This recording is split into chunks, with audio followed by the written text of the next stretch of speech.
Glad to have you back and welcome to Insider News Proper. A family has been thrown into mourning after their 28-year-old son was killed when some youths in his community allegedly dragged him, flogged him and beat him up with several objects for suspected abuse of the hard drug methamphetamine, popularly known as Mulummiri. For the family of Nwora in Iru Nebo village in Ugwagidi, in Njikoka local government area of Anambra state, it was a death to many. In this report for Insider News, correspondent David Okpokwaseli narrates the family's agony and demand for justice.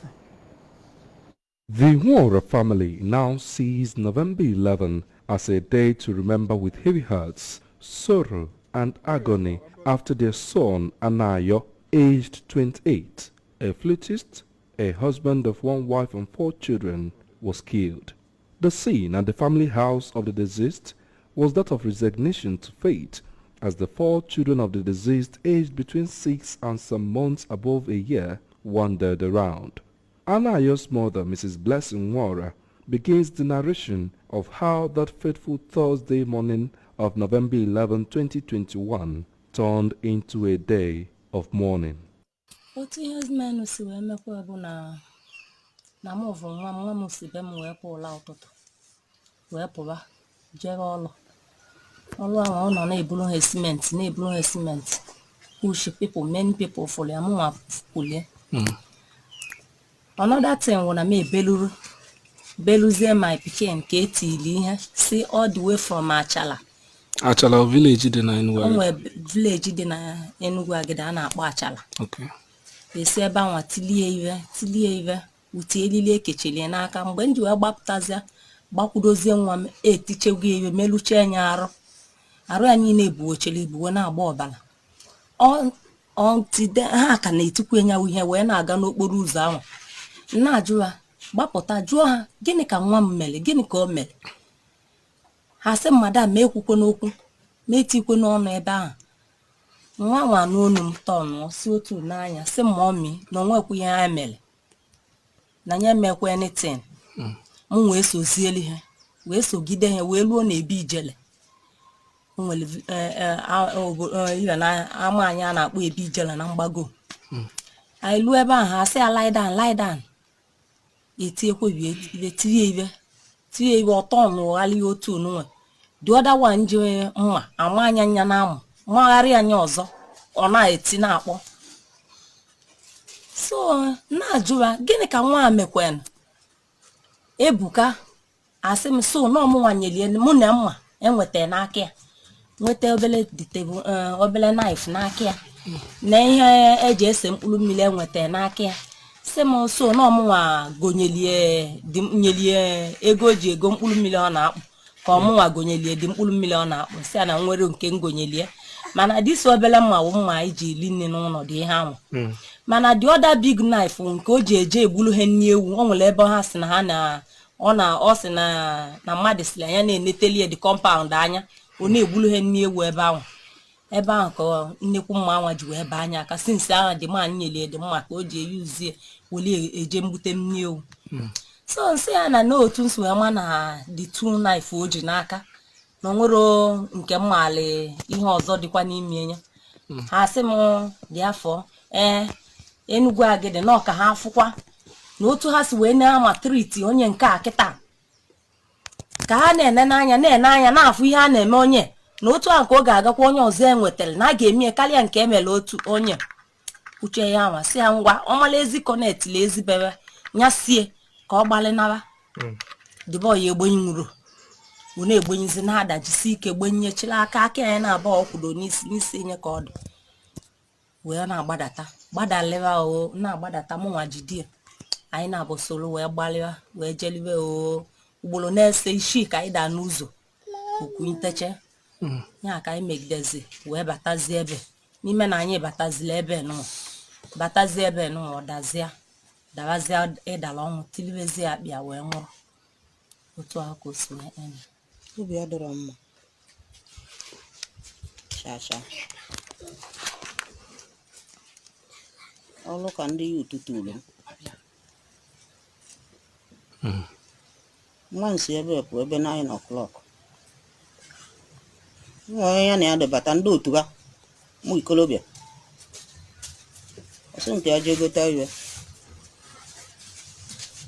ụmụaka na-agbasie ya jee gote iwe sị ya ihe ka ya eje gote ọsị m ya bịa waala m nkụ ọ na-esielu ha iwe ọsị na ya na-abịa ọmana ya na-abịa arụ ike ana m abịa nsị ya oje ka ịpụta o wee pụọ iwe ọ pụziri ọ na-eweta aka after 12 to 1 nne ya kpọrọ ya narị m ana m apụrụ apụ na m adọrọ ndụ ọkpa na egbu m ana m agara ije nweta ọnụta na ya ka ọ na-abịa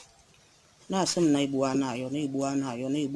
nsị a ka ezi ihe a na-ayọpụ kịta ka onye na-egbu ozugbo ahụ ya na ya yere bata ọ daa n'ọnụ ụzọ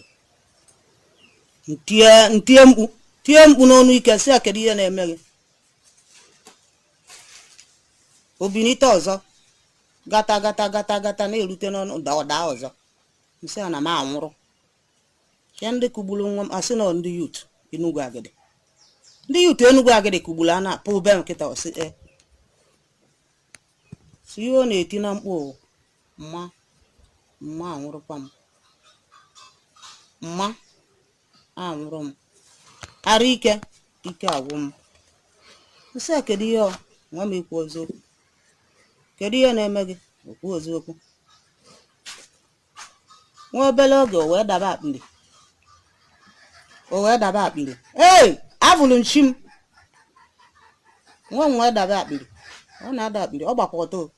etichakwa ya ticha anya ọ gbakwa ọtọ.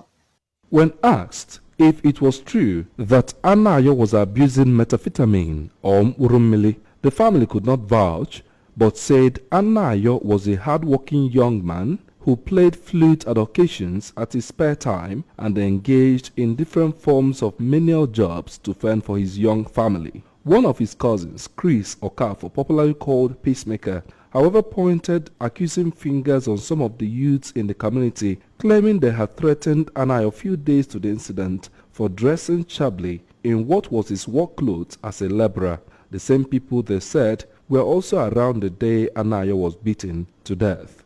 Even Nutogo, when before the day bunye,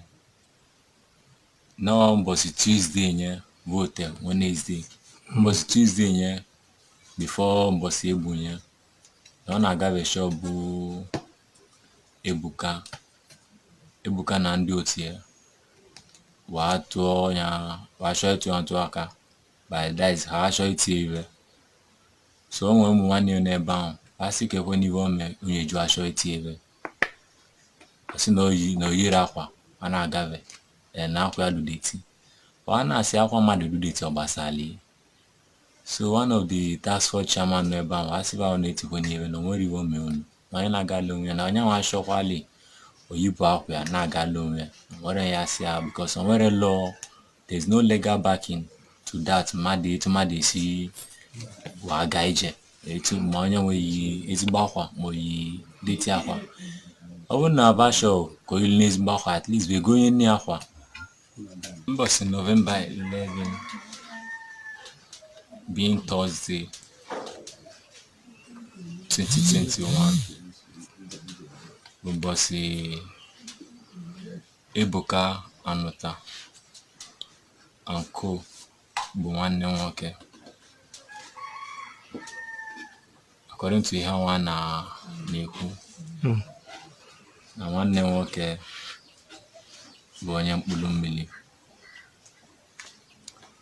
and na nwa pass information which mụ nwa mara anụ okwu m. Ị nọ Enugu Agidi? Ana m Enugu Agidi. Okay. For some couple of weeks and anọkwu m mgbe ibe me.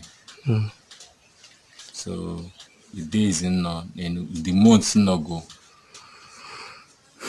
n'Enugu Agidi enwebe anything na akpọ meeting attending ndị na-ese ibe ọ ndị na-anwụ ibe but ihe nnọbe bụ na basi na nwanne nwoke na-ese mkpụrụ mmiri ihe meju aka bịa ihe so nwa na-ajụ ba na-akwụ ya ebe wuti mma na mgba ozu ori o particular thing na na-etile ebe ju agbasha ya moto ọ na-agba ọkpa ma na-amụ na-apịa mama na-anwụ anyị gbaba n'ime ụlọ nsọ Chukwu esi ebe a jedepụta ya ma na-agwaba n'ike agụgụ ya banye mmiri ka ọ nwụọ na ya nwụkwa a na-asọ ya nwụ ya nwụọ mana ọ kazi ma na ọnwụ na ebe ọ dị ndụ ma na-agwaba biko na onwere iwe ome na ba ya ebukwu ya. The head of the Nwora family, Mr. George Nwora, tells ABS their journey to seek for justice. Ife gbasale anayo na ananwụ mkpụrụ mmiri mụ nwa dị ibe si na mmali na ọ na-anwụ mkpụrụ mmiri ma na-asị ọcha ejide nụrụ nya avụ nụrụ nya wute mkpụrụ mmiri mma ekwupụla ana maka nkwuo si na ma nọ ma ọ na mfọ ịma na m na-asị asị mụ nwa ejide nụrụ ya avụ nụrụ nya mana ibe mma na nna echi ya warning say ya dị careful nye sozi na ndị mmadụ ọsị m na ọ na-ere eso ndị ajọ mmadụ ibe mmadụ ebe eli ebe ọ pụtara ya len ọ bụrụ oji ya ọ na-abụ ọja ọ wụcha ọja ọchọ ọlụ jebe ọlụ ya nke ahụ bụ mụ nwa bugodo ụzọ dee leta to igwe anyị leta egwu ya the brutal murder of my brother so nye anyị which ọ sign kwulu m the front of the copy nye m woli so ọ gwakwa m na ọ ya akpọ commissioner of police nke ahụ ka m nakara ma nya igwe akpalari ya the third nke kwuche enye ọ sị na ọ ya kpọ commissioner of police na so ibe m na-atụ anya ndị polisi ya eme mụ nwa dị ibe na sị na ndị niile ka ba si wee rari wee gbuo my brother anyị nwetago m names anyị na-enweta names do amachara mba nwetago name because I learned that na SF food video ọ gaba na-eti ebe so the video anyị akara abụ the video yotago mana the people na-apịa epic share the names enwetago name I think 7 names which police amagoli the names send the police send the goal to police amagoli the names so justice ka anyị na-achọ mkpu ka anyị na ndị nwanne nwoke justice se kpọta ndị a niile ba niile ya abịa ọ ebe gwa polisi ibe ma ajigbuo ozuori ka ọnwụla ana ka onwe ego onye ọ na-adị egwu ọ ibe na justice ka anyị na-achọ ebere ụmụ ọnọdebe n'ụlọ nke izizi kwa CCS ụmụ ịnọ. Speaking on what happened, the community spokesman, Mr. Dumebi Onubiyi, who was accompanied by the legal advisor of the community, Barrister Anthony Nwobo, who spoke on behalf of the caretaker committee chairman of Enugu-Agide Brotherhood Union, Mr. David Onora, said they had unveiled plans to nip in the bud the problem of drug abuse and trafficking in the community, but never authorized any person under whatsoever circumstances to enforce, flog or beat anyone for abusing Murumili.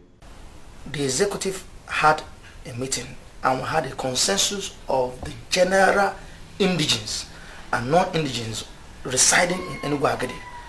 that we have placed an embargo on the consumption of dangerous substance like crystal meth, Mpunumili. The use and consumption of this dangerous substance has caused a lot of havoc on the youths, and we agreed in totality that anybody who is selling, anybody who is consuming this crystal meth called Mpunumili is given 48 hours to vacate Enugu-Agide. That additionally, whichever location you want to go, the EBU executive will provide you money for your transport to leave Enugu-Agide in totality. So it was a consensus, it was a communique also issued, and every indigene of Enugu-Agide and non-indigene residing in Enugu-Agide is aware of that.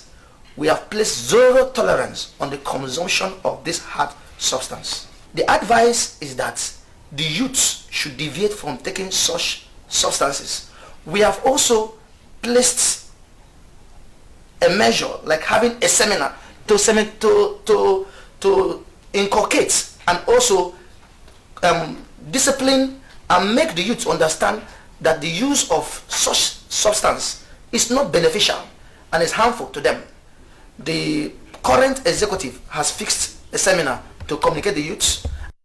As at press time, every attempt to reach the Anambra State Police Public Relations Officer, Mr. Tochukwu Ikenga, to speak on the matter proved abortive, even after a WhatsApp message asking him questions on the issue was sent to him. While everyone in the community could have continued with their lives, this family who are shattered with the death of their son might not, and what they are asking for is closure. For Insider News, I am David Obokwasile reporting.